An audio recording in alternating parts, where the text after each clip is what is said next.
Bapak Ibu dosen tentunya sudah mendengar ya informasi terkait dengan pembatalan untuk syarat sertifikasi dosen, di mana dosen-dosen itu tadinya wajib harus memenuhi pengembangan diri minimal 20 jam ya tatap muka ya, atau 20 jam pelatihan lah yang berkaitan dengan pengembangan diri. Nah, cuman di beberapa media online itu menyebutkan bahwa pemberhentian sementara. Jadi kata kuncinya itu adalah sementara. Apakah kemungkinan besar akan dilanjutkan? Nah, mudah-mudahan tidak ya, karena memang ini menjadi beban tersendiri, dan Pak Menteri Pendidikan, Sains dan Teknologi juga sudah menyampaikan sebenarnya dalam rapat kerja dengan Mendikti dengan DPR RI ya, terkait dengan kalau ini memang akan diberlakukan, maka sebenarnya beban dosen itu akan bertambah. Nah, tapi sebelum kita membahas ini lebih dalam, sama kita hitung-hitungan ya, kira-kira kalau 20 jam tatap muka dalam 1 tahun itu setara dengan berapa jam gitu ya. Nah, sebelum kita bahas itu lebih dalam, saya menginformasikan kepada Bapak Ibu dosen bahwa bagi Bapak Ibu dosen yang ingin mendownload e-book yang mungkin bisa digunakan untuk menulis di jurnal Scopus, di jurnal Sinta 1 hingga Sinta 6, kemudian menulis buku yang proses generate-nya itu dengan AI, ya Bapak Ibu dosen bisa mendownloadnya melalui link yang sudah saya sediakan pada deskripsi dari video saya atau bio Instagram saya ya. Silakan follow juga Instagram saya, karena biasanya yang berkaitan dengan kegiatan akademik ya, termasuk workshop penulisan artikel ilmiah, itu biasanya saya share di situ ya. Nah, jadi Bapak Ibu dosen, tentu ini menjadi kekhawatiran kita tersendiri ya, di mana pada akhirnya meskipun tertulis sementara ya, tapi masih menjadi was-was tersendiri buat para dosen, mengingat bahwa kita itu sudah terlalu banyak disibukkan dengan kegiatan Tridharma ya, apalagi harus ditambah lagi untuk pencairan sertifikasi dosen itu harus memenuhi 20 jam tatap muka, tapi alhamdulillahnya adalah diberhentikan sementara, artinya kita bisa bernapas lega selama tahun 2026 ini. Nah, mudah-mudahan di tahun 2027 ya, adapun kalau ada peraturan baru atau persyaratan baru ya, tidak menambah beban dosen lah di dalam hal administrasi. Jadi Pak Menteri Pendidikan, Sains dan Teknologi itu menyatakan peniadaan ya syarat keberlanjutan tunjangan profesi dosen atau sertifikasi dosen berupa pengembangan diri minimal dalam 1 tahun ya, sekali dalam 1 tahun itu berdurasi minimal 20 jam pelatihan lah semacam itu, atau pengembangan diri. Nah, sayangnya kalau kita lihat ya, dalam 1 jam pelatihan atau tatap muka itu setara dengan 45 menit ya.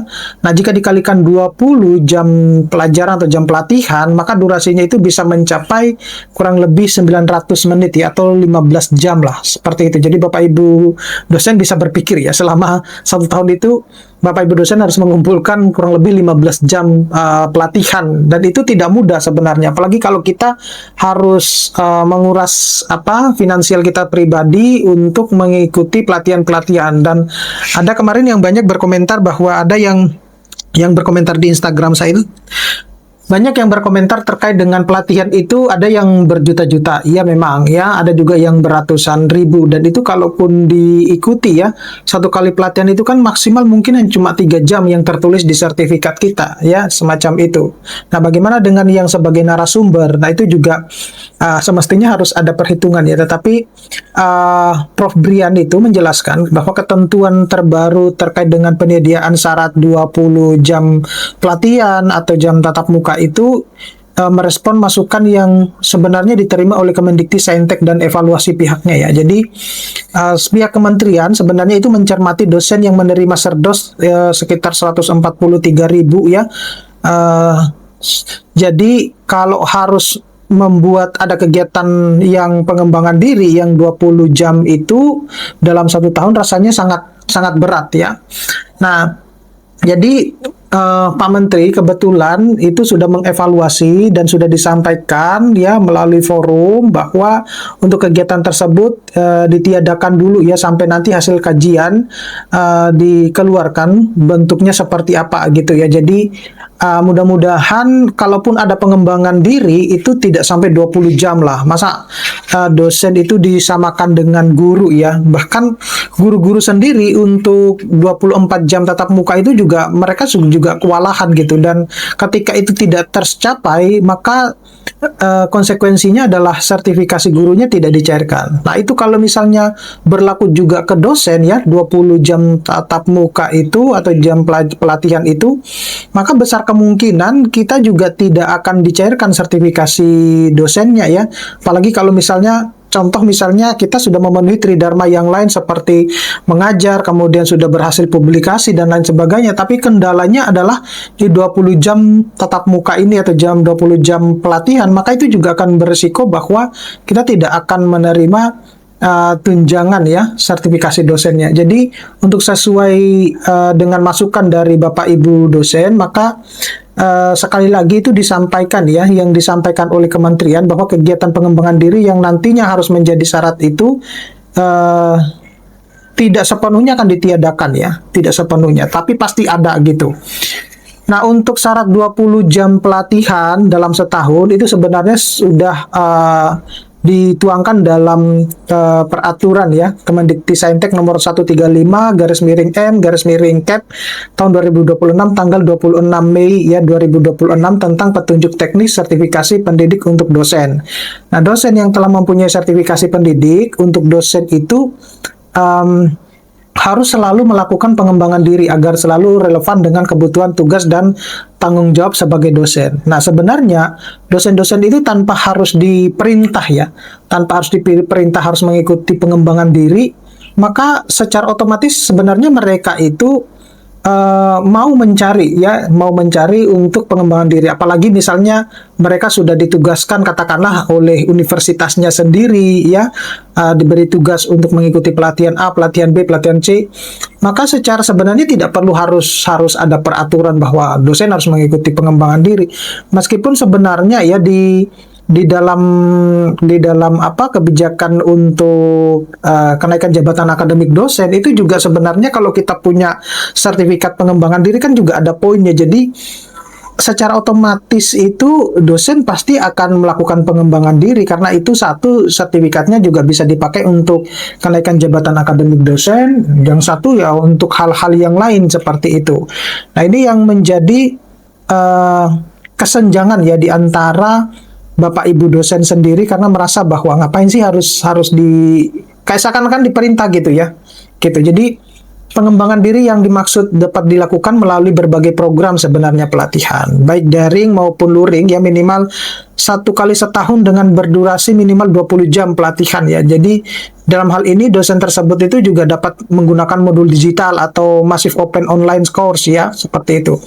Nah, adapun sertifikat pelatihannya tersebut itu menjadi salah satu syarat untuk sebenarnya pembayaran serdos untuk tahun berikutnya. Jadi kalau kita sudah melaksanakan pelatihan di tahun 2026 itu kita masih aman. Nah, di tahun 2027 kalau kita misalnya belum memenuhi 20 jam pelatihan tersebut ya, maka berisiko tidak akan dicairkan sertifikasi dosennya di tahun 2027. Seperti itu yang dimaksud.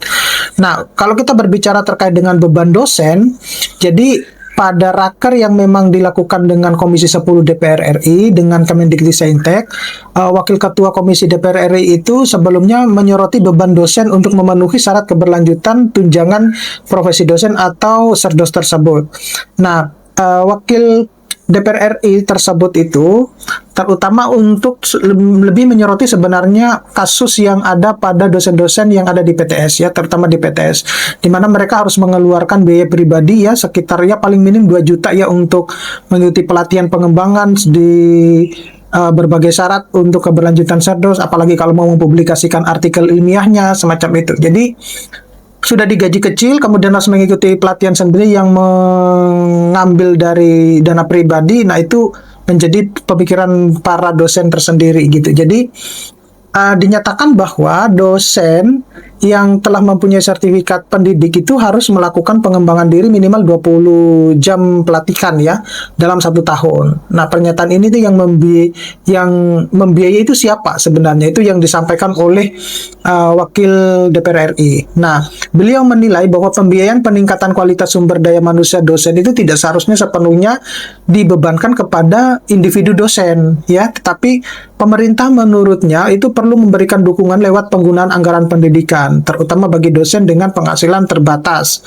Nah, kalau memang tujuannya untuk peningkatan sumber daya manusia, nah untuk peningkatan, contohnya untuk peningkatan para dosen tentunya ya pemerintah harus menganggarkan sebenarnya dari mana, dari 20% anggaran pendidikan yang harus ada itu di Dikti sebagai anggaran gitu. Jadi berdasarkan peraturan Presiden nomor 18 tahun 2025 tentang rincian APBN tahun anggaran 2026, pemerintah itu sudah mengalokasikan ya anggaran pendidikan dari APBN 2026 itu sebesar 769 ya 769,09 triliun. Jadi alokasi tersebut itu mencangkup belanja kementerian ataupun lembaga, kemudian ada transfer ke daerah, program prioritas seperti MBG ya yang menurut banyak orang itu tidak penting banget gitu ya. Kemudian serta pembiayaan lain seperti dana abadi pendidikan, kemudian penelitian, kemudian ada pesantren, perguruan tinggi, kebudayaan hingga revitalisasi sekolah. Nah, sementara itu porsi anggaran pendidikan yang dikelola langsung oleh Kemendikti-Saintek itu tercatat sekitar 1,87 triliun. Nah, angka ini dinilai menjadi tantangan tersendiri bagi upaya penguatan pendidikan tinggi, termasuk peningkatan kualitas perguruan tinggi di swasta. Nah, kesejahteraan dosennya, kemudian pemerataan layanan pendidikan tinggi di berbagai wilayah Indonesia itu yang harus juga dipikirkan. Nah, untuk memasukkan dalam perencanaan anggaran tahun 2027, jadi Kemendikti-Saintek itu sebenarnya ya perlu berani menyuarakan perlunya pembiayaan anggaran kementerian jauh lebih besar pada pembahasan perencanaan anggaran untuk di tahun 2027 ini. Nah, termasuk diantaranya untuk mencakup kebutuhan anggaran untuk PTS, baik dosen, kemudian tenaga pendidikan maupun kampusnya. Nah, sekarang hal ini tuh mesti membuka hal ya, terbuka ya. Artinya untuk kemudian memang saatnya kita harus dibicarakan ya, anggaran pendidikan ini harus betul-betul terkonsentrasi di Dikdasmen ataupun di Mendikti-Saintek ya untuk memberikan yang terbaik terutama untuk dunia pendidikan kita. Nah, saya kira cukup sekian Bapak Ibu dosen informasi yang ada ya. Silakan Bapak Ibu dosen cermati. Mudah-mudahan apa yang terkait dengan 20 jam pelatihan itu tidak berlanjut di 2027 dan seterusnya. Oke. Terima kasih, saya Iris. Assalamualaikum warahmatullahi wabarakatuh.